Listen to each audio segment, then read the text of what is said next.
Hello everyone, welcome back in মিষ্টি Prius আনাদাস mini blog. আশা করছি তোমরা সবাই খুব ভালো আছো আর আমরাও খুব ভালো আছি। সকালে ঘুম থেকে উঠে ফ্রেশ হয়ে সোজা চলে গেছিলাম ঠাকুর ঘরে ঠাকুর প্রণাম করতে। দেন তো নিচে এসে বসলাম সবাই মিলে এক কাপ গরম গরম চা নিয়ে।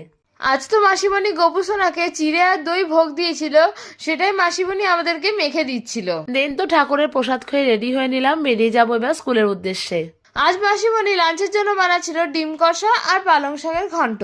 দেন তো আমি আর মাসিমণি সকালের ব্রেকফাস্টটা করে নিলাম, আর তারপরে তো আমি গেছিলাম একটু ছাদে।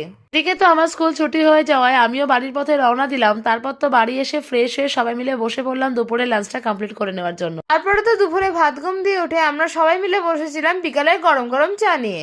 এদিকে তো মা সন্ধ্যাবেলা করছিল গরম গরম ক্যাপসিকামের চপ, যে রেসিপিটা আমাদের চ্যানেলে খুব তাড়াতাড়ি আসতে চলেছে। তারপর তো বসেছিলাম সবাই মিলে মুড়ি আর মায়ের ভেজে দেওয়া গরম গরম ক্যাপসিকামের চপ নিয়ে, আর তার সাথে দেখছিলাম এই সিরিজটা। আমাদের কিছু ইম্পর্টেন্ট কাজ করতে করতে ডিনারের টাইম হয়ে গেছিল, আর আজ রাতে ডিনারে ছিল লুচি, তরকারি আর মিষ্টি। So that's it for today. Thanks for watching. Bye bye everyone.